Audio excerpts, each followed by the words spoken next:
Bueno, hola a todos. Buenas. Hola, va? Santi. Hola, ¿cómo andan?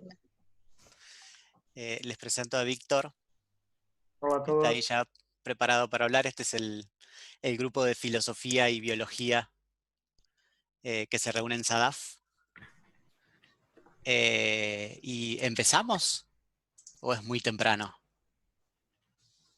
Cuando ustedes digan. Sí, Yo, Santi, diría dado que aunque estemos en directo y lo tenemos a Víctor de invitado, seguimos siendo argentinos y argentinas y seguimos teniendo nuestras costumbres de cierta demora. Yo esperaría un par de minutos para arrancar. Sí, ¿no? Bueno, igual, no es que en España la puntualidad tampoco es ¿no? Estamos bien vinculados por ese lado, así que podemos esperar unos minutos, creo. Hola Víctor, ¿cómo andás? Bien. ¿Todo bien?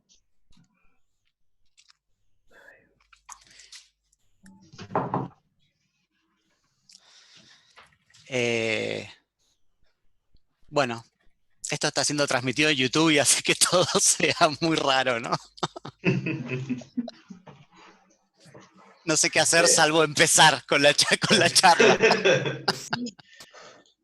Podemos hablar otras cosas. Vamos a hablar de otras cosas. Podemos hacer otra charla antes de empezar la charla. Antes de empezar la charla. ¿Cómo está todo ahí? Estás en Valencia, ¿no? Sí, estoy en Valencia. ¿Y cómo está todo ahí? ¿Está empezando a mejorar? Bueno, tirando poco a poco. De momento, bien, vamos tirando. Pero siguen en cuarentena y eso, ¿no? Sí, la están aflojando poco a poco y viendo cómo pueden arreglarlo, algo que no es especialmente arreglable. Sí. Pero Bueno, entonces saco la pantalla esta y empezamos, si les parece. de acuerdo. sí. Sí. Les presento a... Bueno, tengo que admitir gente. Les presento a Víctor Luque, que es un filósofo de la ciencia especializado en filosofía de la biología o de las ciencias biológicas, que es el tema de estas reuniones que realizamos en SADAF desde el grupo Anfibio. Él tiene un doctorado en la Universidad de Valencia sobre la estructura causal de la teoría de la evolución y actualmente es investigador postdoctoral Juan de la Cierva en el Departamento de Lógica, Historia y Filosofía de la Ciencia en la UNED, que es la Universidad de Educación a Distancia. ¿Y sos profesor ahí también? Sí, también doy clases. Sí. Y también das clase en la UNED. Y bueno, hoy tiene un montón de artículos sobre temas de filosofía de la biología y también sobre Russell. Vi que tenías varias cosas escritas sobre Russell. Sí, hemos hecho una pequeña recopilación. Saúl Pérez González y Joan Jimeno hicimos una especie de congreso sobre Russell y hemos hecho un libro sobre ello. Pero vamos, el tema principal mío es filosofía de la ciencia y filosofía de la biología. Pero bueno, además tiene un artículo muy lindo en Biology and Philosophy que trata justamente del tema del que vas a hablar hoy. La conferencia que va a presentar Víctor es La ecuación de Price hacia una teoría universal de la evolución, y el artículo se llama como inspirado en The Lord of the Rings. ¿Cómo se llama? One equation to rule them all. Sí. Que es un una título ecuación para gobernarlos a todos. Sí, exacto. Bueno, si te parece bien, empezamos. Sí, voy a compartir, no tengo doble pantalla, así que creo que cuando ponga el PowerPoint no se me va a ver a mí, o a lo mejor vosotros me veis. Pero no, nosotros te vamos a ver, sí. Vale, pues por ahí vos no te ves. Entonces vosotros jugaréis con ventaja y yo con menos, así que... Cualquier cosa te avisamos. Exacto. Y después, al final de la charla, bueno, se abren preguntas, se hacen preguntas si quieren, o pueden escribirlas en el chat, o incluso si alguien tiene una pregunta a través de YouTube, también pueden hacerla y yo te la leo. Supongo que ahora se verá en modo con las slides a un lado, supongo, y ahora se debería poner en grande. Ah, mira, ahora os veo vosotros Sí, también. perfecto. Mira. Ahí se ve perfecto. Yo también me veo, estupendo. Bueno, Vale. entonces, cuando quieras. De acuerdo. En primer lugar, muchas gracias por invitarme y espero que todos estéis bien, teniendo en cuenta la situación tan anormal que es la que estamos viviendo, y espero que al menos esta charla, si no os convence, al menos os entretenga un poco y os dé para hablar sobre un tema que a mí me interesa especialmente. Bueno, como veis, el título es La ecuación de Price hacia una teoría universal de la evolución. En primer lugar, podríamos decir que una distinción clásica en las ciencias tradicionalmente se ha distinguido entre dos tipos de ciencias, como hizo, por ejemplo, Wilhelm Windelband en 1894, entre ciencias naturales y ciencias humanísticas o del espíritu.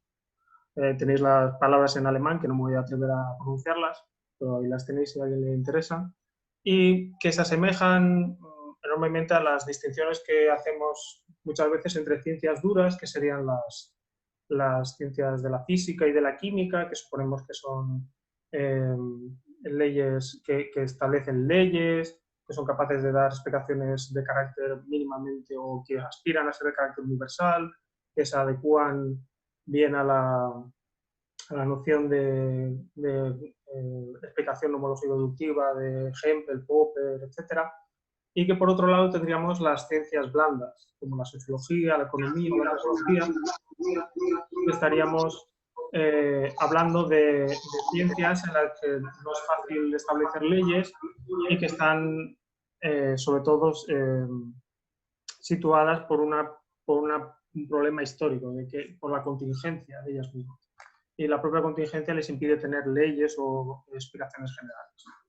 Bien, la biología dentro de este terreno se ocuparía como un terreno medio entre dichas ciencias, en tanto que tiene dentro de sí misma diferentes disciplinas que se acercan más o menos hacia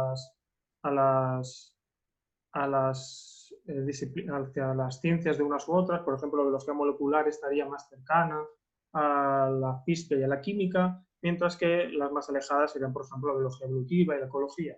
Entonces, este amalgama de diferentes disciplinas, más o menos generales, más o menos con mayor o menor capacidad explicativa, es lo que daría a la biología en su conjunto su carácter complejo y también su carácter desordenado. El artículo que veis ahí de Dan Chofik, Messy Biology, que fuera messy, desordenado, la biología. Y dentro de la biología tendremos la biología evolutiva, y la biología evolutiva tradicionalmente se ha entendido como una ciencia histórica, en el sentido de que es incapaz de formular leyes generales o generalizaciones, o que dichas generalizaciones serán siempre o muy fácilmente de carácter local. De las pocas que se han formulado, o que incluso alguna gente tipo Alex Rosenberg dicen que sería la única ley que encontramos en teoría evolutiva, sería la del principio de selección natural, y es el cual ha dado pie a que intentar extenderlo a todos los elementos más allá de los organismos terrestres o de los organismos a los primeros a los que fue aplicada, lo que se llama el darwinismo universal. Otro elemento que caracteriza la teoría evolutiva es que en realidad estamos hablando muchas veces de un conjunto de modelos y de teorías medias, mesoteorías, dentro de la propia teoría evolutiva, para dar explicaciones a terrenos concretos. Entonces tendríamos multitud de teorías como la Evolutionary Game Theory, la Multilevel Selection Theory, la Inclusive Theory, la History Theory, etcétera, etcétera. Tenemos una gran cantidad de teorías dentro de la propia teoría, que unas características precisamente es que muchas veces es muy difícil conectarlas unas con otras, lo que da también esa idea de desorden dentro de la biología evolutiva muchas veces. Entonces, bueno, alguien se podría preguntar, si hemos estado funcionando bien, los biólogos han estado funcionando bien o relativamente bien con sus modelos concretos, sus modelos específicos, etcétera, ¿por qué necesitamos una teoría que vaya más allá de la noción estándar que tenemos? ¿O que necesitamos una noción universal o general o unificada de la teoría? Bueno, en primer lugar, porque, como defendió, por ejemplo, Philip Kitcher en su libro The Advancements of Science, el avance de la ciencia, construir teorías generales unificadas es un objetivo de la ciencia y es una forma de marcar el progreso, que hay progreso dentro de una ciencia concreta, poder construir dichos tipos de teorías generales. Otra razón, que ahora veremos un poco más en detalle, pero tampoco mucho, es que existen sistemas que pueden considerarse evolutivos, pero que no son tenidos en cuenta porque no son biológicos, y también porque puede darse el caso que encontremos vida en otros planetas o crear nuevos organismos y que la teoría en sí misma no sea capaz de tenerlos en cuenta. Por ejemplo, sistemas evolutivos que podrían ser evolutivos pero que no son biológicos serían, por ejemplo, la evolución cultural o la evolución algorítmica. Por ejemplo, la evolución cultural, la evolución de los instrumentos a lo largo de la historia o del propio lenguaje, de los idiomas, o, por ejemplo, los sistemas de evolución algorítmica, en los que estos sistemas podemos decir que son evolutivos, pero que no están basados en nociones biológicas. Y, sin embargo, modelos, por ejemplo, de genética de poblaciones se pueden aplicar casi perfectamente para, por ejemplo, la evolución cultural. Entonces, sería deseable tener una teoría que también englobara estos tipos de sistemas evolutivos. Por supuesto, otro elemento podría ser el de la astrobiología. Ya sabéis, el estudio de la posible vida en otros planetas. Si quisiéramos estudiar cómo han evolucionado dichos organismos, si nos encontráramos alguna vez, si nuestra teoría solo está basada en la biología, que se supone que ha sido contingente e históricamente es la que se ha dado en la Tierra, sería muy difícil intentar englobarla dentro del sistema. Por supuesto, alguien podría decir, y tiene toda la razón, que la astrobiología tiene el gran problema de que su muestreo, su n, es igual a 0. Es decir, no se ha encontrado nada fuera. Pero vamos, no estaría mal tener en cuenta dicha posibilidad hacia el futuro. Y por supuesto también la biología sintética, el uso de biotecnología, de sistemas ingenieriles para crear nuevos organismos. Si nuestra teoría está fuertemente incrustada en las nociones de biología que hemos heredado de los sistemas naturales, también va a ser un poco difícil ajustarlos si conseguimos crear nuevos sistemas, por decirlo así, que es algo que también habría que tener en cuenta. Entonces, pues, si se aceptan estas posibles razones para intentar buscar una teoría más general, la siguiente pregunta es, pues, ¿por dónde empezamos? Bueno, una forma de empezar podría ser buscar principios generales dentro de la propia teoría evolutiva. Los dos ejemplos podrían ser, como ya he mencionado al principio, de selección natural, y otro ejemplo, que lo veremos un poco más adelante, podría ser la Zero Force Evolutionary Law, la CFEL, que desarrollaron Daniel McShay y Robert Brandon en 2010. Una trata sobre la selección y otra trata sobre nociones de varianza. Y el problema precisamente es que no podemos basar, si queremos hacer una teoría general, universal, no podemos basarnos solo en estos principios, en tanto que estos principios apelan a procesos específicos, que no incluyen un marco general donde podrían interactuar otras fuerzas evolutivas. Entonces, sí, porque uno sería la selección y otro sería la Zero Force Evolutionary Law, que está fuertemente conectada a la noción de deriva, de truth. Entonces, pues podemos buscar otra manera, podemos pensar, bueno, ¿qué es lo que ha hecho que cuáles son las características que ha hecho que la física, que es la ciencia por antonomasia para muchos, tenga ese carácter general y legaliforme muchas veces? Bueno, que es una de las disciplinas más matemáticamente avanzadas. Vale, y sus leyes están hechas de una manera matemática. Entonces, podemos buscar un marco matemático general. Entonces, la siguiente pregunta es, ¿existe una ecuación fundamental de la evolución en este caso? Como podéis suponer, ya que el propio título desvela la respuesta, pero vamos a hacer como que no sabemos el título y vamos a seguir hacia adelante. Bueno, el ideal fundamental es precisamente el que se resume en la famosa cita de Leon Lederman, que es que aspiramos explicar el universo entero en una simple y única fórmula que se pueda llevar a una camiseta, ¿no? Ese es el ideal en física y que se ha visto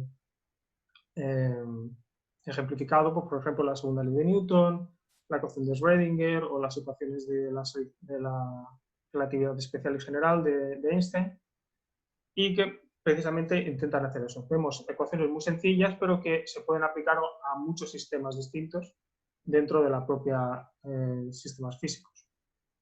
Entonces, si buscamos algo parecido en evolución, en teoría evolutiva, por supuesto ha habido mucho escepticismo a ello. Por ejemplo, Ronald Fisher, uno de los biólogos más importantes del siglo XX y uno de los matemáticos más importantes del siglo XX, dijo en 1962 que le resulta difícil creer que haya nadie, ya que esté familiarizado, ya sea con los avances de las matemáticas en otros campos o con las condiciones especiales biológicas que se dan en biología, que toda esta amalgama pueda ser resumido en una única fórmula, por muy compleja que ésta sea. Por muy compleja que la hagamos, es imposible resumir todas las características que pueda tener un sistema evolutivo, biológico en este caso. O más recientemente, Jablonka y Lamb han dicho lo mismo. No deberíamos esperar que haya un único modelo universal para todas las dimensiones de la herencia de la evolución.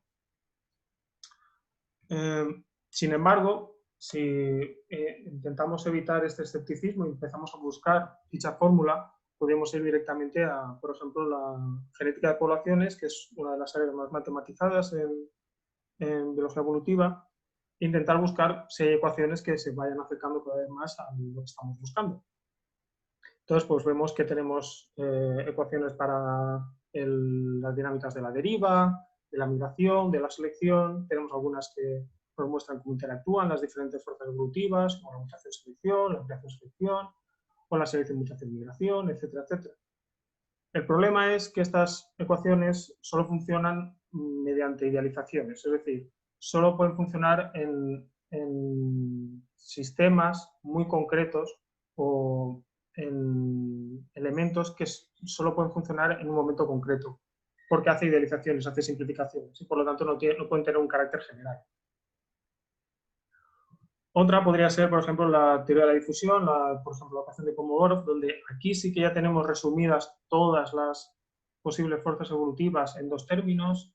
El primer término a la derecha, la M, serían los que afectan a la media, y el segundo a la derecha, en la V, los que afectan a la varianza.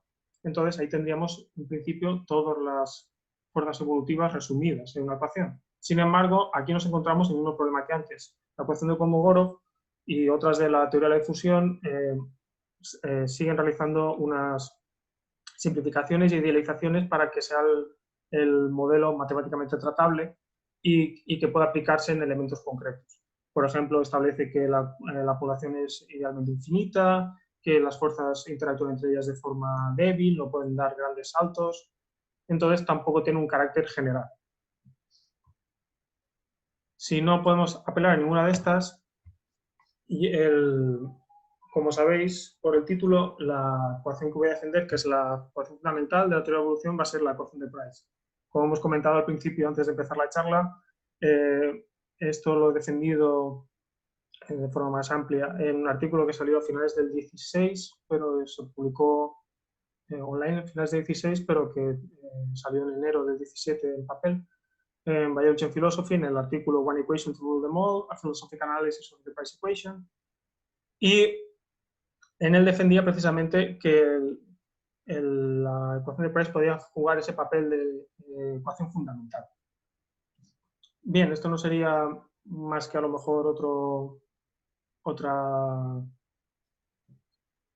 razonamiento filosófico sin más, si no fuera porque acto seguido varios biólogos, como por ejemplo David Kohler, citando también mi artículo, defendió lo mismo en un artículo en The American Naturalist, Fundamental Theorems of Evolution, defendiendo que la ecuación fundamental precisamente también es la ecuación de Price, y que acto seguido también han seguido otros artículos, como el de Jussi Leptonen un año después en The American Naturalist, y recientemente ha salido un número especial en Philosophical Transactions sobre los 50 años de la ecuación de Price, donde se hace donde hay varios artículos muy interesantes también, donde se profundiza también en el valor de dicha ecuación. Entonces, bueno, vamos a ver. Puedo estar equivocado, pero al menos la compañía no está mal en este caso. Y vamos a la cuestión. Podéis ver que aquí está la famosa ecuación. Podéis decir, pero no es nada solo tiene 3 términos. ¿Cómo puede ser que esta ecuación sea la ecuación fundamental? Bueno, como dice Steve Frank en la cita que he puesto, es siempre difícil en retrospectiva ver la originalidad y la perspicacia de una simple idea, ¿no? ¿Cómo es posible que esto tenga tanto poder en este sentido? Bueno, antes que nada podemos hablar un poquito de George Price, que nace en Estados Unidos, si no recuerdo mal, y se doctora en química, pero en los años 40 trabaja en el proyecto Manhattan y posteriormente trabaja en la IBM. Vemos cómo va saltando de una disciplina a otra, de un químico, después pasa a ser ingeniero, y a mediados de los 60 se muda a Londres, si no recuerdo mal, y se centra en la biología evolutiva y se hace amigo de William Hamilton, que William Hamilton es el famoso Hamilton de la regla de Hamilton y de como la aplicación de la Inclusive Fitness Theory y de la evolución social. Y el problema es, pues como siempre, mucha de esta gente tiene el problema de que son muy brillantes, pero tampoco tienen a veces algunos problemas, y desgraciadamente se suicida cuando solo tiene 52 años, en 1975.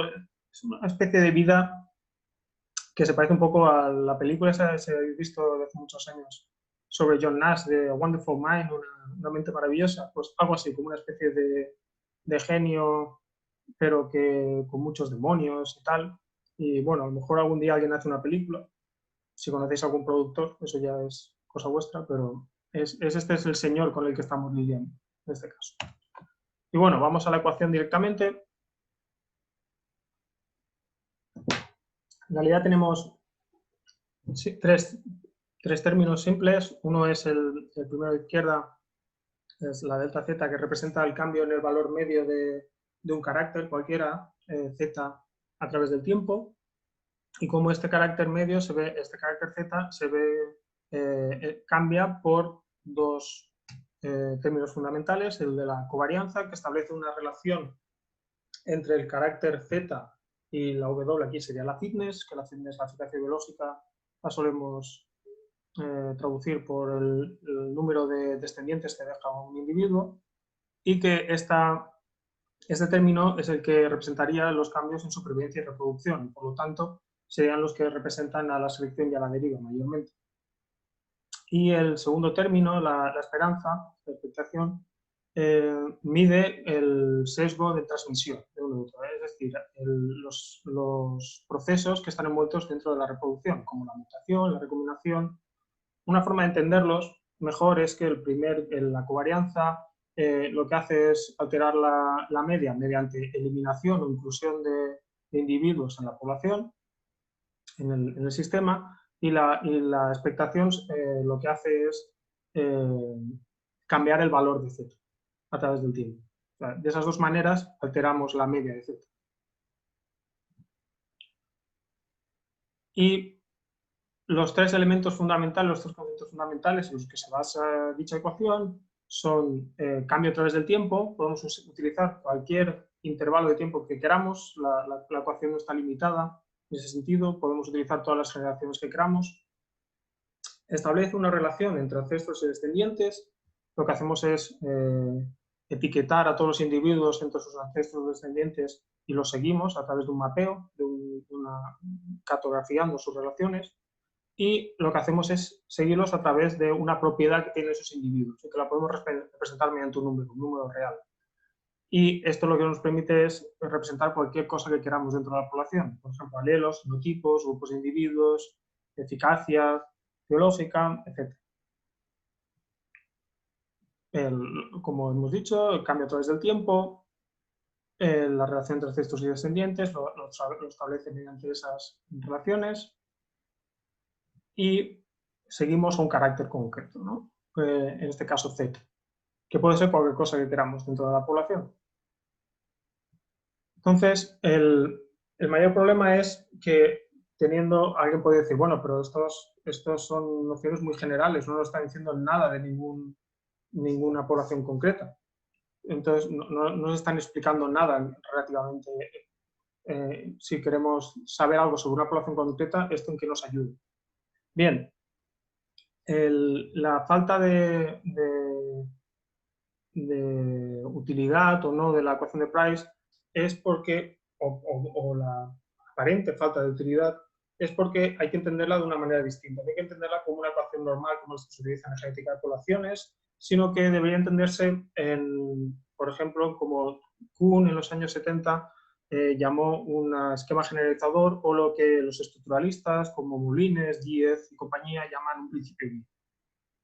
¿Qué es un principio guía o un esquema generalizador? Pues normalmente estos principios guías suelen tener una forma matemática, son más esquemas que puramente modelos que deben de ser aplicados de forma particular a problemas particulares, es decir, debemos de encontrar una forma específica de la teoría de la ecuación para poder aplicarla.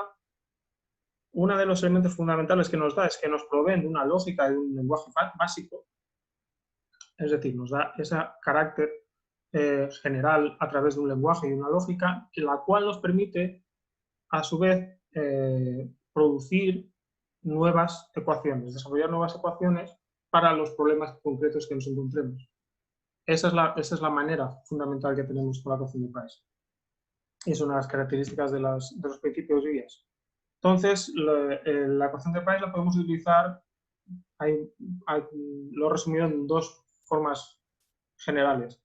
Una es coger la ecuación de Price tal cual, la ecuación estándar, y simplemente derivar a partir de ella cuál es la ecuación que necesitamos. Es decir, que de alguna manera ya estaba implícita dentro de la propia ecuación. Y la otra es tomar el lenguaje y la lógica de la ecuación de Price y hacer nuevas asunciones, incluir nuevos elementos para desarrollar nuevas ecuaciones que se parezcan a la ecuación de Price. Y que reformularla de tal manera que se pueda aplicar al problema concreto que tenemos también.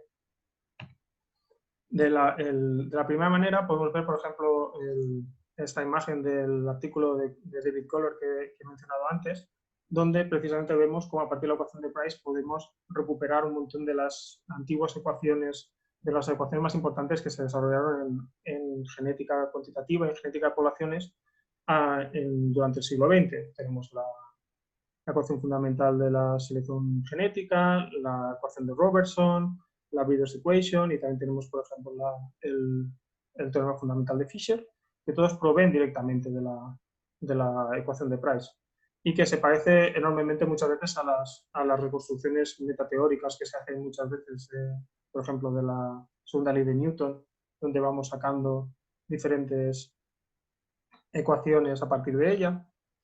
Y otro elemento que podemos hacer es precisamente desarrollar nuevas ecuaciones a partir de la ecuación de Price. No solo recuperar antiguas, sino desarrollar nuevas, como por ejemplo la Replicator Mutator Price Equation, una que incluya la estocasticidad, como la hizo Rice en 2008, una que tenemos de selección fluctuante y con deriva, otra para hábitats múltiples, etcétera, etcétera. Es decir, esa capacidad de desarrollar nuevas ecuaciones y nuevos elementos para nuevos modelos y nuevos sistemas que no habíamos tenido en cuenta. Y precisamente esa es la capacidad que nos da la ecuación de Price. Esa es la capacidad que tiene. El que si los biólogos, sobre todo sus capacidades matemáticas, les permiten, son lo suficientemente habilidosos, de desarrollar nuevas formas de la ecuación. Ahí es donde la ecuación adquiere su contenido empírico, su contenido biológico, en este caso, o cultural, o cualquier otra que queramos aplicar, o cualquier sistema evolutivo.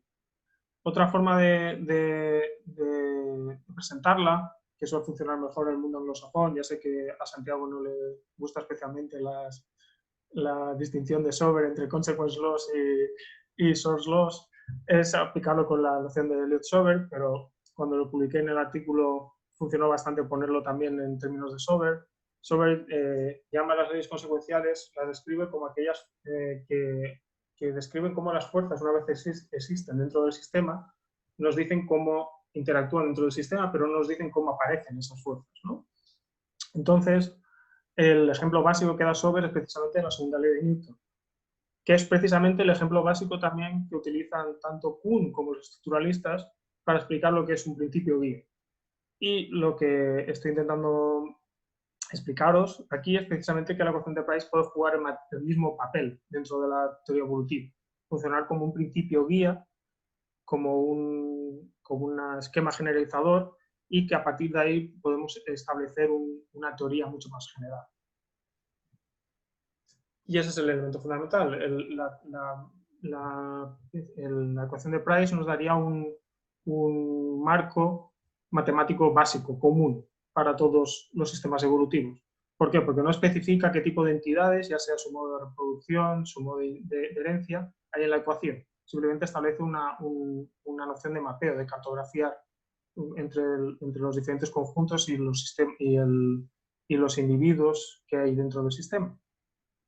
Podemos utilizar cualquier rasgo que nos interese dentro del sistema evolutivo, ya sean alelos, genotipos, organismos, grupos, especies, y también podemos utilizar cualquier sistema de herencia en el que estamos interesados, no solo genética, sino también epigenético, de comportamiento, simbólico, cultural, etc. Por ello que Frank dice que precisamente la ecuación de Price nos provee de una descripción exacta, una descripción total de la evolución, exacta, bajo cualquiera de las condiciones, y para cualquier sistema de herencia y de selección. Ese es precisamente el marco básico que nos da la ecuación de Price. Otra cosa que me parece interesante comentar es precisamente que nos permite también lidiar con niveles de complejidad teórica y complejidad empírica. En primer lugar, todos sabéis que los sistemas biológicos son sistemas jerárquicos, que tienes diferentes sistemas dentro del propio sistema conjunto. Y la ecuación de Price tiene una fórmula concreta, que es la selección multinivel, la fórmula de multinivel selection, que te permite precisamente el ver diferentes niveles a la vez. Y a la vez, como la ecuación es recursiva, como se dice aquí, puede ser partición, ¿no? Se puede partir más y más todo lo que quieras. Es decir, nos permiten poder movernos dentro de ese tipo de complejidad. A la vez también nos permite movernos dentro de la complejidad teórica, porque tanto la selección multinivel como la Inclusive Fitness Theory descienden directamente a la ecuación de Price. Puedes conectarlas ambas a través de la ecuación de Price. Esta es una forma también de lidiar con complejidad teórica, de conectarlas unas con otras. Y también nos permite lidiar de alguna manera con el problema de la complejidad en los seres vivos y de la profusión de la vida que dice Humboldt aquí en esta cita, de cómo está distribuida la gran cantidad de vida que encontramos en la naturaleza, y que ha permitido el aumento de complejidad dentro del propio sistema. Por ejemplo, los trabajos de Michael Lynch sobre el aumento del tamaño del genoma, ha visto cómo el tamaño del genoma se ha ampliado, pero a la vez eso del genoma de los organismos, pues se ha debido precisamente porque han ido descendiendo el número total el número de la población, dentro de la población, de los individuos de una población. Vemos cómo vamos de las bacterias y cada vez tenemos menos números de individuos en las poblaciones, cada vez que aumentamos en ese nivel jerárquico, pero el número de genes y la complejidad genómica ha ido aumentando. O sea, es una relación inversa. Una forma de intentar explicar esto ha sido, por lo que han desarrollado Daniel McShay y Brandon, la noción de complejidad pura, que en vez de hablar de conectar adaptación y complejidad, lo que hacen es hablar de complejidad pura en el sentido de simplemente número de partes, pero no en funcionalidad. Entonces, estas dos imágenes que tenemos, la del muro y la del arco, serían complejos. En términos de complejidad pura, sería más complejo el muro porque tiene más partes, pero en términos de funcionalidad sería más compleja el arco, en tanto que está seleccionado, está diseñado. Hay una funcionalidad que es la que le da la complejidad. Entonces tenemos diferentes elementos de complejidad aquí y precisamente desarrollaron lo que llaman ellos la Zero Force Law, que es la que sería la que produce este aumento de complejidad, los que dicen que en cualquier sistema evolutivo en el que hay herencia y variación, en la ausencia de todas las fuerzas evolutivas que se nos ocurran, la diversidad y la complejidad crecerán en promedio. Y precisamente podemos encontrar hay una ecuación que se deriva a partir de la ecuación de Price que puede lidiar con este tipo Zero Force Law, Bushray Law. Ha habido muchas polémicas sobre si en realidad es una ley de fuerza cero o no. De hecho, yo tengo un artículo publicado diciendo que no lo es en ese sentido, pero que puede funcionar como ley, pero no funciona como ley de fuerza cero, pero bueno, eso sería para otra charla. Pero vemos que también nos permite la ecuación de Price lidiar con este tipo de complejidad, con complejidad empírica directa. Y por último me gustaría hablar también de la complejidad teórica de una forma más concreta en el debate que ha habido sobre el choque entre lo que se ha llamado la síntesis moderna o la teoría estándar evolutiva y lo que se ha venido a llamar la teoría evolutiva extendida o ampliada por diferentes. Entonces vamos a ver cómo la ecuación de Price también nos permite lidiar con este problema y vemos si la teoría extendida o ampliada es tan amplia que nos permite tener una teoría universal o no. Bueno, en primer lugar, la síntesis moderna fue desarrollada por esta gente tan noble, porque como están en blanco y negro, ya sabemos que en las fotos en blanco y negro las gentes son gentes nobles. Y están pues Ronald Fisher, Haldane, Wright y otros desarrollaron esta síntesis moderna, que lo que hicieron fue coger los elementos fundamentales de la teoría de Darwin, que son los que están en blanco, Variation, Inheritance y Natural Selection, e incluyeron funciones como la herencia mendeliana, mutaciones genéticas, y sobre todo lo que desarrollaron fueron la genética de poblaciones y genética cuantitativa, la matematización de la teoría, por decirlo así.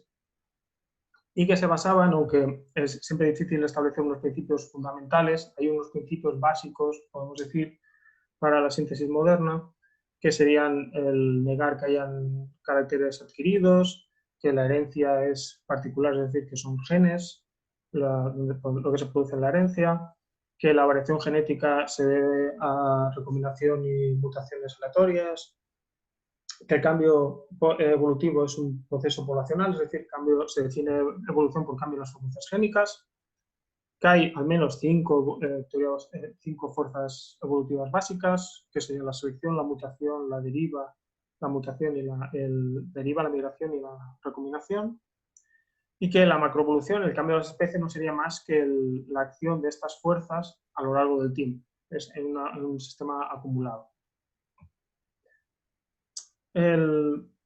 Sea esto así o no,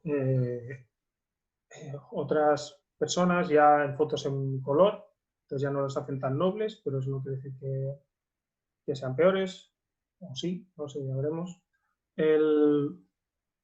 Como por ejemplo Lalande, Pilucci, Jablonka, Gelentera u otros han defendido la necesidad de ampliar dicha teoría, porque habrían algunos procesos, mecanismos que no se habían tenido en cuenta y que para dar cuenta de ellos, de los procesos en las poblaciones, sería mejor tenerlos en cuenta para poder explicarlos. Entonces se basarían en unos principios que hay veces que se dicen que son compatibles con los principios fundamentales de la síntesis moderna, otros que no. Entonces aquí hay algunos, por ejemplo, que hablan de causación recíproca, donde los organismos moldean y son moldeados por la selección y por los ambientes en los que viven, es decir, los organismos son agentes activos de creadores de presiones selectivas y no solo reciben las presiones ecológicas. Defienden que hay que ampliar la noción de herencia, que eso nos viene bien para lo que estamos hablando ahora, que habría que ir más allá de los genes y también hablar de herencia epigenética, fisiológica, ecológica, social y cultural, etc. Defienden que la variación fenotípica no es aleatoria, en el sentido de que hay algunas variantes fenotípicas que son más probables que otras. Bueno, los defensores de la visión estándar dirían que nunca se ha dicho que todos los sistemas fueran, que la variación fuera aleatoria en el sentido de que unos fueran más probables que otros, sino que era aleatoria respecto a la eficacia del individuo. Pero bien, eso ya sería otro tema. Tienen una visión, ellos mismos dicen, centrada en el organismo, donde aunque la evolución se sigue definiendo como cambio en las frecuencias de los rasgos, pero están muy interesados en el tema de que los agentes funcionen de que los organismos funcionen como agentes activos, y que para explicar los cambios macroevolutivos habría que incluir algunos otros mecanismos, y no solo los mencionados anteriormente, como la herencia ecológica y otros, para explicar los patrones macroevolutivos. Bien, la pregunta es ¿cómo lidiamos con esto? ¿Cómo podemos decir si estas son las mismas, si es simplemente una ampliación o no, si están negando principios fundamentales o no, si pueden caer, podemos tener ambas nociones de teoría que serían, por ejemplo, como se lo ven Piluch y Müller, como una extensión simplemente, seguimos teniendo en el corazón en el núcleo de la teoría los elementos fundamentales de Darwin, pero hemos metido cada vez más y más capas, o no, estamos hablando de una teoría nueva, completamente diferente. Lo que quiero mostrar es cómo, utilizando la ecuación de Price, podemos llegar a establecer nuevos elementos o al menos incluir dichos mecanismos que ellos dicen que no se han tenido en cuenta, lo podemos incluir dentro de la teoría evolutiva estándar o de cierta manera dentro de la propia teoría evolutiva mediante la ecuación de Price. Por suerte no lo tuve que hacer yo, ya lo hicieron Day y Bonduransky en referentes, vamos a ver de otros mecanismos, pero lo hicieron respecto a la herencia no genética. Y lo que hicieron fue precisamente lo que he explicado anteriormente. ¿Qué problema tenemos? Queremos no solo seguir la herencia genética, sino también los procesos hereditarios no genéticos. Bien, ese es el problema que tenemos.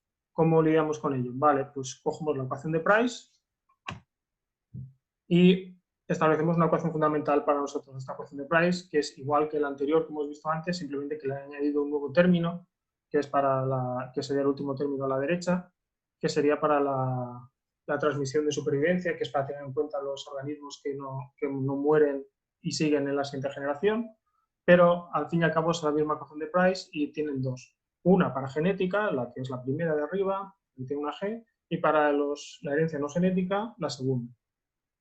Entonces, a partir de aquí, ya podemos, aquí no hemos hecho aún ninguna idealización, ni ninguna simplificación, ni nada. Entonces, a partir de aquí es cuando empezamos a hacer simplificaciones, idealizaciones, nociones específicas para poder llegar a los mecanismos concretos en las poblaciones concretas que queremos. Después de hacer una alquimia matemática, que no vamos a entrar aquí, llegan a esta ecuación, después eliminan uno de los términos y a partir de aquí son capaces de llegar a los diferentes mecanismos de herencia, que no solo son genéticos, y darles una formulación matemática a través de la ecuación de Price. Entonces, llegan a, por ejemplo, para el ruido ambiental desarrollan esta ecuación que tenéis arriba a la izquierda, para los efectos maternos tienen dos ecuaciones, para los efectos de la genética indirecta también tienen estas dos ecuaciones, y para, por ejemplo, la epigenética desarrollan también estas dos ecuaciones. Entonces, precisamente cogen y desarrollan, aunque ellos no son conscientes, o sea, por supuesto lo que estoy explicando aquí, la mayoría de los biólogos no se han parado a pensar si están utilizándolo de esta manera, si son principios guía o no, si son esquemas generalizadores en principio. Simplemente en su momento lo han cogido, lo han utilizado y ya está. Lo que estoy defendiendo yo es precisamente ese carácter de principio guía o de esquema generalizador lo que le da ese poder a la ecuación de Price. Y es una forma de entenderlo y lo que nos puede dar un programa de investigación concreto para la teoría evolutiva. Pero no solo lo han hecho Troy, Day y Bonduransky, sino que, por ejemplo, se han desarrollado ecuaciones de Price para, por ejemplo, la evolución cultural, o uniendo evolución cultural y genética por Aguilar y Aksai, que salió hace un par de años este artículo, desarrollando esa ecuación. También se ha aplicado en ecología por Fox, 2006. También ecología de comunidades, está la Price Reaction Norm Equation por Lynn Lobaert y colaboradores. Ya veis que cuanto más se van especificando las estas a diferentes disciplinas y las vas haciendo cada vez más concretas a poblaciones concretas, la ecuación se va expandiendo, va incluyendo cada vez más términos, precisamente y ahí es cuando va adquiriendo su significado concreto, empírico. Pero precisamente porque partimos de una noción muy general, después vamos bajando. Para las dinámicas eco-evo, por ejemplo, Collins y Garner en 2009 desarrollaron también una ecuación de Price para ello. Para la construcción de nicho, Tsuka en 2015 tiene otra ecuación que viene de la ecuación de Price. Para la simbiosis, que es algo, por ejemplo, no han mencionado los defensores de la síntesis ampliada, también tenemos otra ecuación de Price y vemos que todas estas diferentes, niche construction, simbiosis, ecoevolutionary, ecology, etcétera, son mecanismos, herencia no genética, que los defensores de la síntesis ampliada o extendida defendían que debían de incluirse y la podemos incluir a través de la ecuación de Price. Es decir, nos da una visión cada vez más general de la evolución. O, por ejemplo, para la macroevolución. Aquí tenemos una macroevolutionary price equation de Rankin y colaboradores de 2015 que también se aplica ahí. Entonces, vemos cómo ambas teorías pueden caer dentro del marco de la ecuación de Price. También es cierto que hay que decir que la síntesis extendida o ampliada no funcionaría tampoco como una teoría evolutiva universal, en tanto que, como lo que están buscando también es tener aplicaciones directas, están imbuidas dentro de la propia biología que se ha desarrollado en la Tierra, cosa lógica para los biólogos. Pero vemos como con la ecuación de Price podemos cada vez ampliar más la teoría. Y, por ejemplo, que caigan en el mismo marco la síntesis extendida y la síntesis moderna. Y para concluir, no sé cuánto llevo, pero vamos, supongo que ya ha sido suficiente con esto. Para concluir, la ecuación de Price nos ayuda a lidiar con las diferentes nociones de complejidad que hemos visto, de complejidad teórica y de complejidad empírica. Complejidad teórica es cómo las diferentes teorías se pueden desarrollar entre ellas y conectarse entre ellas y que no tengamos diferentes disciplinas inconexas entre sí. Por lo tanto, unifica en ese sentido y también nos permite lidiar con la complejidad empírica de los sistemas concretos al darles un marco común. También nos proporciona un marco común para desarrollar diferentes teorías y modelos, es decir, esto lo que nos está dando es una unificación y un progreso. En ciencia, definido progreso en el sentido de que define Kitcher, y por lo tanto estaría proporcionándonos una noción mejor y una teoría, o los pasos hacia una teoría mejor y más avanzada, que funcionaría como el dibujo, la imagen que os he puesto ahí de la estatua de Degas, que funcionaría de marco, pero no nos diría exactamente cómo tiene que ser concretamente la estatua en este sentido, pero la estatua estaría ligada precisamente a ese marco, y es la que mantendría en pie, y la que permitiría que se conectaran diferentes cosas dentro de la estructura. Pero el marco en sí mismo no te obliga a tener una noción concreta para poblaciones concretas. Y gracias a este marco común, precisamente, al no obligarnos a tener una noción de las contingencias históricas que han ocurrido en la Tierra, nos permite empezar a pensar de alguna manera hacia una teoría universal de la evolución. Algo podría ser otras maneras y a poder incluir los sistemas distintos que podemos considerar también evolutivos. Y si alguien se lo preguntaba, la ecuación también entra dentro de una camiseta, así que cumpliríamos el precepto de Lederman. Y nada, muchas gracias por vuestra invitación y por vuestro tiempo. Nada, lo que queráis ahora.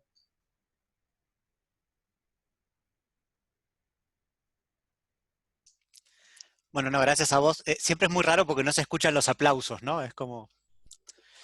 bueno, no sería si fueran directo todos juntos y no se escucharan los aplausos. Y no se escucharan, sí. No, pero debe haber habido aplausos, ¿eh? Yo aplaudí.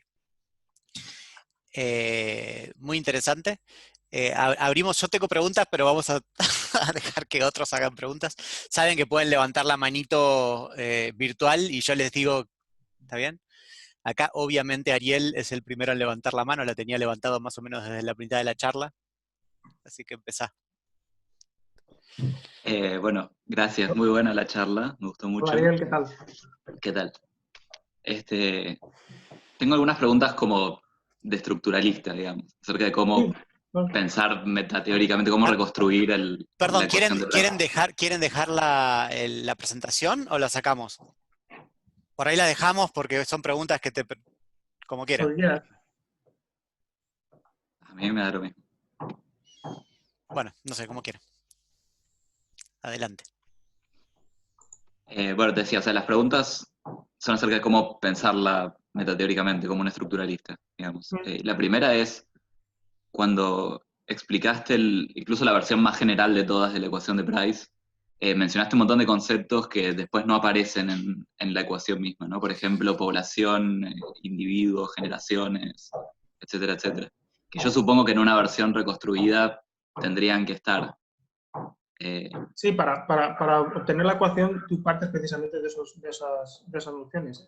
No de población, sino de conjunto. Tienes un conjunto y ese conjunto está formado por diferentes individuos que normalmente, claro, los biólogos lo interpretan como que son organismos que cambian a través del tiempo. Pero en principio tú no estás ligado a ello. Exacto, pero en la presentación algo que es bastante usual en las teorías científicas es que en las presentaciones de los científicos les faltan conceptos que están implícitos, Sí, sí, sí, usualmente. sí. Con lo cual sería interesante hacer el laburo de ver exactamente qué cosas faltan y dar una versión más completa de la ecuación. Y Sí, la de otra hecho, duda, una de las excusas de esta charla era precisamente para ver si alguno de vosotros os animabais a hacerlo conmigo. sí, seguro. De hecho habíamos dicho con Lorenzo de hacerlo también cuando estuvo acá Sí, sí, hace un sí. tiempo. Y la otra duda importante que tengo es si la ecuación está demostrada. O sea, si es algo que postulás o si es como una especie de verdad matemática. Sí, es una demostración matemática. Partes de unos principios concretos, lo defines y a partir de ahí puedes derivar la ecuación. Porque lo que es usual, o sea, en las leyes científicas fundamentales, los principios guía en general, son oraciones contingentes, digamos, están postuladas. Por ejemplo, fuerza es igual a masa por aceleración no es un teorema de nada, es una oración que postula Newton. Con lo Sí, cual, en este caso, yo supongo que si pasa eso, las leyes fundamentales son los axiomas a partir de los cuales derivás la ecuación, no la ecuación misma. Es raro pensar que un teorema es una ley fundamental. sí. Sí, ese es un problema que se encuentra más porque esta ecuación sí que es una derivación. El tema es, por ejemplo, en el artículo que he mencionado mío de 2017, intenta mostrar cómo, por ejemplo, incluso puedes hacer el truco dando unas definiciones, puedes derivar también la segunda ley de Newton a partir de unas definiciones. Entonces, podría funcionar también de esa manera, si la entiendes de esa manera. Pero en todo caso, la matemática en sí misma es muda. Lo que le tienes que dar es sentido. Y el sentido es cuando lo incrustas dentro de un sistema conceptual, por decirlo así, de un sistema teórico, si quieres hacerlo. Pero sí, Claro, sí. es uno de O sea, los. eso está claro. Es una cosa que es la que le hace más. O que parece que en principio podría alejarla un poco de las nociones básicas de las leyes que dices tú que son oraciones contingentes, ¿no? Como la segunda ley de Newton y tal. También en ese artículo lo que hago es precisamente ver cómo a lo largo de la historia la segunda ley de Newton también se ha entendido muchas veces que era simplemente definicional, que era una ley completamente analítica. Como por ejemplo Ernst Mach o Christoph dijeron que eso era una pura tautología matemática, no estaba diciendo nada sobre sistemas empíricos concretos.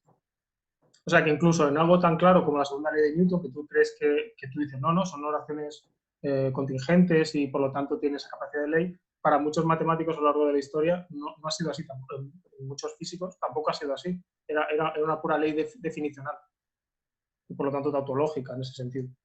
Bueno, lo que está claro es que no es demostrada esa, a diferencia de esta. Sí, pero O sea, quizás, en una nota al pie del artículo hago precisamente que puedes demostrarla si quieres, haces unas definiciones y la derivas. Si quieres jugar a eso. pero, o sea, la demostrás a partir de principios también Sí, das contingentes, una supongo. definición de movimiento, das una definición de masa y la derivas. Claro, o sea, la pregunta es si acá los presupuestos de lo que partís son puramente matemáticos. y no... Eh, Bueno, eh, no sé, no me queda claro. lo derivas matemáticamente, pero le puedes dar sentido empírico, biológico, si quieres. Claro, o sea, en ese sentido quizás, no sé, McShea y Brandon tienen razón cuando dicen que la biología evolutiva no es más que matemática aplicada o algo por el estilo. Esa sería la conclusión, quizás. No exactamente. Bueno, es que este es el problema básico aquel de por qué por qué la matemática es tan útil o algo así. Claro, es que hay infinitos teoremas matemáticos y infinitos conjuntos matemáticos, entonces alguno tiene que encajar en el mundo por, por pura probabilidad, por decirlo así. Entonces, en ese sentido, no creo que sea pura matemática aplicada y ya está, en tanto que tú tienes que incrustarle conceptos y nociones empíricas para que tengan sentido. Si no, la matemática en sí misma, la derivación no te dice nada. Un ejemplo básico es, por ejemplo, la ley Hardy-Weinberg también se supone que te explica por qué las poblaciones están en equilibrio, pero si coges la derivación matemática también te está diciendo cuál es la suma de los cuadrados de un conjunto. Y la suma de los cuadrados en sí mismo no tiene ningún valor biológico. Pero la ley Hardy-Weinberg aplicada a sistemas diploides mendelianos sí que tiene valor biológico. Esto es algo que ha defendido Milstein y compañía en un artículo en 2009, si no recuerdo mal. Entonces, está claro que la matemática es importante, pero sobre todo es cómo se interrelaciona con la empiria, con los conceptos empíricos. Y cuanto más incrustada esté en una teoría que te dé esa parte empírica, más capacidades tendrá esta. Pero claro, matemáticamente puede hacer lo que sea, cualquiera. La segunda ley de Newton también la puedes aplicar. Si hubiesen querido los físicos, la pueden haber aplicado al movimiento de los ángeles. Si pero no lo hicieron. Ok, gracias. Pero bueno, tenemos que hablar sobre el tema de si se puede hacer una reconstrucción más fuerte y tal, metateórica. Sí, hagámoslo. Nadie está levantando la mano. No sé si es porque no saben levantar la mano virtual o no. Si no, aprovecho a hacer una pregunta. Bueno, hago una pregunta. Tengo varias, estoy pensando en cuál es la más general. La primera, que es en el estilo de la de Ariel, que es para imaginarse cómo se reconstruiría la teoría, es la ecuación tiene pocos conceptos, explícitamente al menos, así como están escritos. Vos decías que todas las ecuaciones que se agregan, que se obtienen a partir de ella, es por extensión, ¿no? Porque se agregan nuevos conceptos. La Sí. duda que tenía es si esos nuevos conceptos que se agregan son casos de los conceptos que aparecen en la ley o son nuevos conceptos. Son, a ver, ¿cómo decirlo? Todos los conceptos que tengas en los siguientes, es decir, los conceptos básicos van a estar en los siguientes, es decir, Sí. Que tengan rasgos, que cambien a través del tiempo, que tengas individuos en un conjunto que va cambiando a través del tiempo, eso va a estar igual. Lo que va a cambiar, por ejemplo, es la población, ¿cuántos individuos tiene? ¿50, 1000, infinito? Eso es lo que va a seguir añadiendo después. Que, por ejemplo, para derivar la ecuación de Robertson o el teorema de Fisher, tú lo que haces es, por ejemplo, la segunda parte de la ecuación de la expectación, dices que es cero. No hay cambio, no hay mutación, no hay recombinación ni nada. Entonces ya estás añadiendo algo ahí, pero estás añadiendo en el sentido de que consideras que eso es cero. Y después vas tú dando especificaciones hacia la población concreta, pero no estás añadiendo nada concreto en ese sentido, al menos en lo fundamental. Puedes añadir, por ejemplo, que la eficacia, en vez de ser eficacia determinista, es decir, que sepas el número exacto de individuos que dejan a un lado, la puedes hacer probabilística, pero sigue siendo eficacia en ese sentido. No sé si contesta eso. Sí, o sea, me quedé pensando si en los casos, estaba tratando de recordar si los casos que habías mostrado no había nuevos conceptos en sentido estricto. Porque la cuestión es la siguiente, típicamente los esquemas de ley, tal como los piensa el estructuralismo, inspirados en Kuhn, las leyes especiales no introducen nuevos conceptos, sino que en general son especificaciones de conceptos muy abstractos que aparecen en la ley fundamental. Esto no quiere decir nada, ¿no? Porque puede ser que en este caso sí aparezcan nuevos conceptos y listo, digo, no, es sencillamente para entender. No creo que parezcan nuevos conceptos en el sentido de que todos pueden ser reducidos a son procesos o conceptos que lo que hacen es Especifican conceptos. especificar cosas que cambian a través de la covarianza o a través de la expectación, añadiendo todos los términos nuevos que quieras. Entonces caerían ahí también. Entonces, en principio, no serían nuevos serían nuevos en el sentido de que tú no los ves cuando están en la ecuación más alta, más general. Pero que cuando tú vas incluyendo cosas, tú puedes incluir ahí prácticamente todo lo que quieras.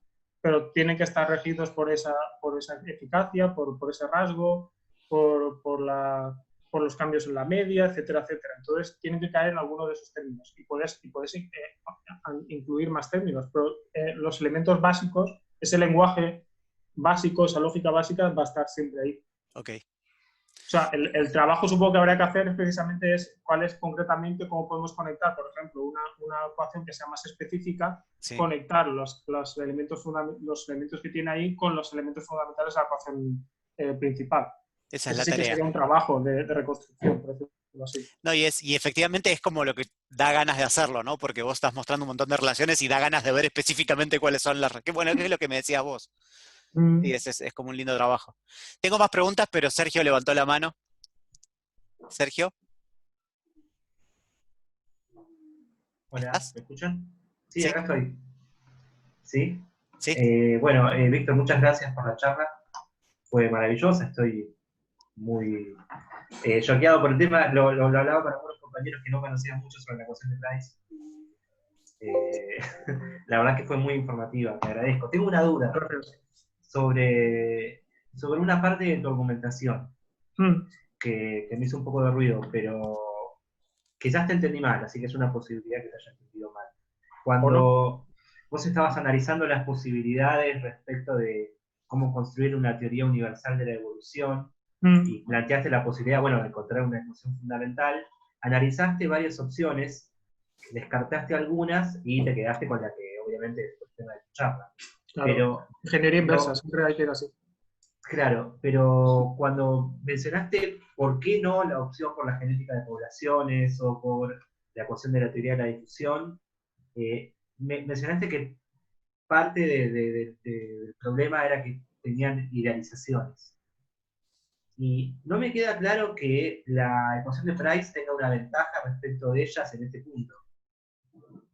Porque también tiene sus propias idealizaciones. O no entiendo bien qué estás entendiendo por idealización. Idealizaciones en el sentido de que hace simplificaciones respecto a los sistemas que quiere tratar. Y la ecuación de Price no hace algo parecido. Por ejemplo, vi una ecuación al pasar de todas las que aparecieron, una incorporaba un tercer término para la supervivencia, a lo que no estaba en la ecuación original. Eso no quiere decir que es... En realidad sí que está, en realidad simplemente Troy, Dave y Bondurantski lo que hacen es hacerla explícita porque hacen al principio de la argumentación. Tú puedes coger la ecuación básica y la noción de supervivencia y reproducción incluye también los intervalos. En cualquier ancestros y descendientes tú puedes coger que el mismo ancestro y el mismo ancestro esté en la siguiente generación y la conexión entre ellos mismos es que es el mismo. Eso lo coge. La ecuación no hace simplificaciones, no hace idealizaciones en ese sentido. Lo que pasa es que es tan abstracta, es tan general precisamente por eso, porque no apela a ninguna noción concreta. Pero no lo hace porque idealiza. No es porque dice, bueno, no, es que la población es infinita, o porque no está actuando la selección o la deriva o lo que sea. Todo lo contrario, lo que te dice es, va a estar actuando cualquier cosa. Lo que está haciendo es una abstracción, pero no una idealización.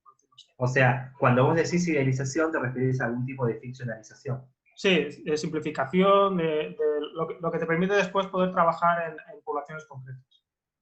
Ok, ahí te entendí entonces. Sí, gracias. Por ejemplo, la teoría de difusión lo que hace precisamente es eso. Lo que te plantea es que las fuerzas evolutivas interactúan entre ellas de forma muy débil, que no te permite saltos grandes, que todo es muy... Claro, como es de difusión, es una noción continua, implica que las poblaciones son infinitas, etc. Entonces, claro, su aplicación es mucho mayor, pero también hace una de esas idealizaciones que no permiten aplicarse en en otros sistemas, en los propios biológicos de la Tierra, no es que te tengas que ir a otras cosas distintas.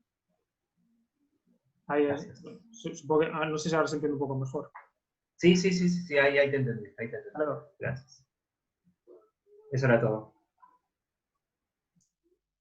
Bueno, pregunta otra yo. Dale. Si todo el trabajo si tenés razón, digamos, si está todo bien, ¿no? La parte matemática, Digamos que está todo bien.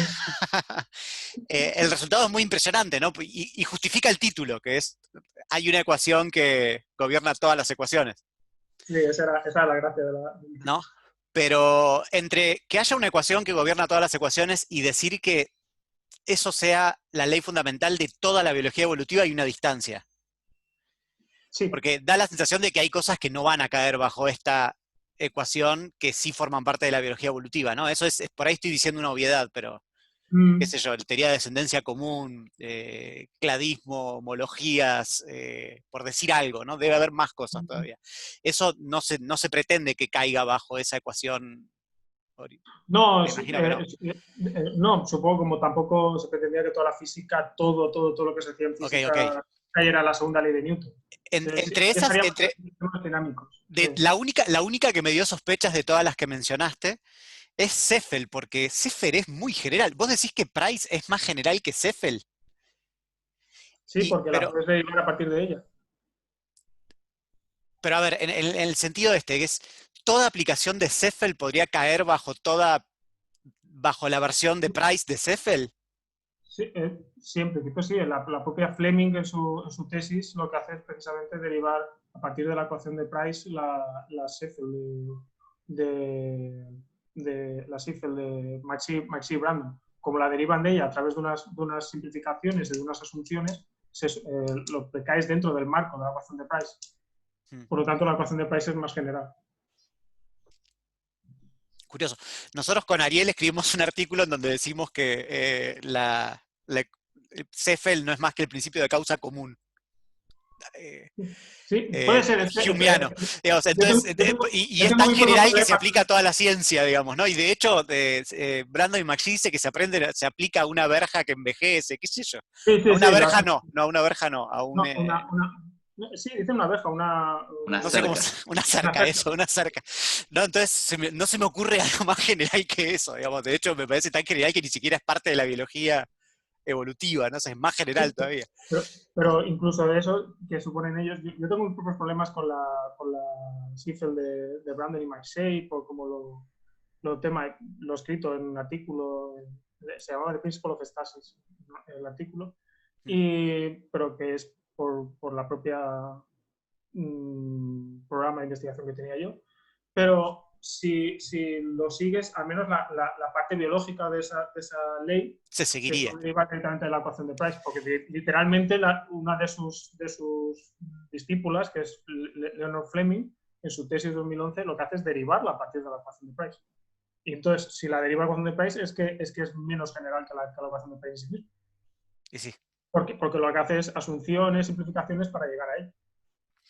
Una duda puntual es, en un momento pusiste todas las ecuaciones que se seguían de Price en una sola imagen. Sí. Las nuevas, digamos, la de la gente a color. Sí. ¿Esas son pretendidamente derivaciones de Price? O sea, ¿en cada uno de esos artículos se dice que son versiones de Price? ¿O es una tarea reconstructiva, algo que reconstruiste vos? No, directamente coge la ecuación de Price. Es que esta es la gracia, o sea, lo que comentamos hace unas semanas, que aquí hay un trabajo descriptivo, es decir, que han estado haciendo los biólogos, pero también prescriptivo. Digo, oye, estáis usando esto, pero, o sea, estáis usando la ecuación de Price de cierta manera, pero sin daros cuenta de cuál es el poder que tenéis si la utilizáis, si la entendemos como un principio guía. Literalmente lo que están haciendo es coger la ecuación de Price y dicen, vale, queremos estudiar esto. Ah, sí, mira, esta ecuación es bastante general, la ecuación de Price, y entonces derivamos a partir de ella lo que queremos. Pero nunca llegan a decir que es un principio guía. Bueno, también es cierto que los físicos del 18 y del 19 no empiezan a decir que era un principio guía ni que era un esquema generalizador, pero lo utilizaban de esa manera. Entonces, la parte descriptiva es ver lo que han hecho los biólogos, que es precisamente eso. Que yo no he reconstruido nada, pero también es prescriptiva, es decirles, no, no, esto lo que tenéis que hacer es seguir con este trabajo y si la entendéis de esta manera podéis tener una generalización, una teoría general mejor a partir de la ecuación de Price y la podéis utilizar de la misma manera que utilizaron los físicos la segunda ley de Newton, etcétera, etcétera. Es decir, darle un empaque conceptual a lo que están haciendo sin ellos darse cuenta. Una pregunta que, digamos, no es que yo tenga una sospecha porque soy como ignorante de esto que voy a preguntar, que es, ¿qué relación hay entre Price y el darwinismo formal o las leyes que propone Grafen en el darwinismo formal? Digamos? Pues para Grafen todo, porque lo que hace es coger precisamente la ecuación de Price Sí. para intentar conectarla con la behavioral, con los estudios de diseño, optimalidad. Sí, con la teoría del comportamiento, con la noción con la ecología del comportamiento, que como ahí está muy clara la noción de diseño, etcétera, entonces lo que hace, vale, la forma de poder conectar los modelos de genética de poblaciones que nos dan las dinámicas, por un lado, pero que en principio no tienen por qué ser nociones de teoría de optimización, y por otro lado tenemos la ecología de comportamiento, que sí utiliza las nociones de teoría de optimización y la noción de diseño está muy presente, intentar conectarlas entre los dos. Sí. Y lo que lo hace es precisamente a través de la ecuación de Price. Coge la ecuación de Price e intenta hacer unos modelos de optimización dentro de la ecología del comportamiento, y para ver cómo se puede llegar a nociones de óptimos, de que la selección natural siempre va hacia el óptimo, etcétera. ¿Y vos qué dirías vos dirías que es más general Price que Grafen? Sí. ¿Por qué? Sí, en tanto que Grafen lo único que está haciendo es utilizar la ecuación de Price para hacerlo en un programa de investigación concreto, que es el darwinismo formal. Y como lo que él está interesado es en la noción de diseño, está interesado en la noción de selección. Y la noción de selección es una parte más dentro de que cae dentro de la selección natural, es una parte más que cae dentro de la teoría evolutiva y dentro de la... No, o sea, te pregunto por la sospecha que me da, ¿no? Esto, pero es una sospecha como intuitiva, ¿no? Digamos, no es algo que pueda sí, fundamentar, sí, pero la idea es, si vos tenés Grafen, ¿no? Que te conecta Price con optimalidad, ¿sí? De eso se podría obtener más que solo de Price, ¿no? Esa sería la razón por la cual me pregunto si no es más general Grafen que Price, ¿entiende, no? No, porque al fin y al cabo lo que está haciendo Grafen es intentar coger modelos de ecología del comportamiento que en realidad tú también puedes derivar a través de la ecuación de Price también. Las estrategias evolutivamente estables, por ejemplo, son teorías de juegos, etcétera, etcétera, que también se derivan a partir de la ecuación de Price. Entonces, la ecuación de Price sería más general en ese sentido. Lo que pasa es que Grafen lo que tiene es un programa concreto de investigación, que es cómo lo aplicamos o cómo lo conectamos. Entonces, él intenta intenta darle la máxima generalidad posible, pero también es cierto que han sido muy criticados en el sentido de que las derivaciones matemáticas que él hace están sujetas a unas simplificaciones y a unas asunciones muy fuertes, y por ejemplo Lehmann y otros le han criticado precisamente que no está demostrando lo que él quiere demostrar. O sea, solo se aplicaría solo habría nociones de diseño, de optimización clara en las dinámicas poblacionales en unos casos concretos, pero no en todos. Por lo tanto, no podría ser un programa general de que siempre había una optimización, a pesar de que Grafen siempre dice que siempre que hay selección hay optimización. Pero precisamente las dinámicas poblacionales de genética de poblaciones, etcétera, lo que muestran es que en principio no tiene que haberlo. El tema es que él redefine la eficacia de cierta manera, redefine optimización de cierta manera precisamente para que encaje. Pero en ese sentido, para mí, el programa de Grafen sería uno de los posibles programas de investigación que se puede dar a partir de la ecuación de Price, pero no que es una unión entre la ecuación de Price y otra cosa distinta. Okay. Siempre había una noción jerárquica, en mi opinión, sí. pero bueno, puede ser que esté equivocado. ¿Ari? Tengo como un pedido, no sé cuán difícil es de hacer en una charla de este tipo, pero como para entender un poco mejor la matemática de la ecuación, que nunca la terminé de entender muy bien. ¿Podemos ver algún ejemplo como de aplicación concreto a un caso? Aunque sea de la forma más abstracta de la ecuación. No, de la forma más abstracta, pues por ejemplo, si tienes la puedes trasladar a derivarla a un caso básico, como por ejemplo el de que haya selección entre dos alelos, por ejemplo, y que haya mutación en uno o dos alelos. Entonces, si tienes A y B, pues pongo en la ecuación, pues si tú estás siguiendo el cambio de A, la media de A, por ejemplo, del alelo A, pues tienes la ecuación, entonces sería la covariancia entre la eficacia y el alelo A, más la expectación de cómo cambia A través de la reproducción. Si hay mutación, cambiará A por ese sentido, y si no, y si A es beneficioso o no, pues será positivo con la fitness, y si es negativo con la fitness, pues será perjudicial. Esa sería una forma de aplicarlo de forma muy dada por caso. Pero lo que te estoy haciendo ya es darte unas nociones básicas o sea, ya te estoy aplicando la ecuación. Entonces, al aplicarte la ecuación, yo estoy haciendo una simplificación. Te estoy diciendo que solo tengo dos alelos, solo voy a seguir esto, esto y esto. Esa sería una forma básica de aplicarlo. Pero Y en el término de la derecha, en la E, ¿no está el fitness entonces? O sea, en Pues, la estadística de la población es el valor esperado de la la frecuencia del tienes- alelo, incluye los cambios por el fitness. La tienes porque con la eficacia, con la fitness en la derecha de la ecuación, de la expectación, lo puedes tener ahí, pero puedes arreglarlo matemáticamente para que se vaya solo hacia la covariante. Lo tienes normalmente a la derecha también, porque la fitness es muchas veces lo que te permite, es una forma también de conectar los individuos. Dependiendo de cuáles sean los procesos que tú quieres seguir, hay veces que te sale mejor tener la W también en la derecha o no. Por ejemplo, si hay mutación que está sesgada por un lado u otro, hay veces que es mejor. Eso lo dice Frank en su artículo de 2012, el número 4, hizo una serie sobre Natural Selection, el número 4 que era sobre la ecuación de Price, y decía precisamente eso. Que Ocasa defiende que no, que lo que hay que poner es toda la eficacia en la covarianza para que solo tengamos ahí, para que sea eso solo la selección, pero Frank dice que matemáticamente la podemos poner cualquiera de los dos, y hay veces que es mejor en casos concretos tenerlos también en la derecha. Pero esos son simplemente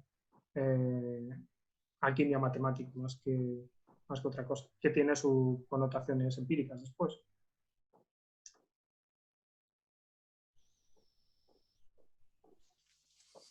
Bien. ¿Alguna pregunta más?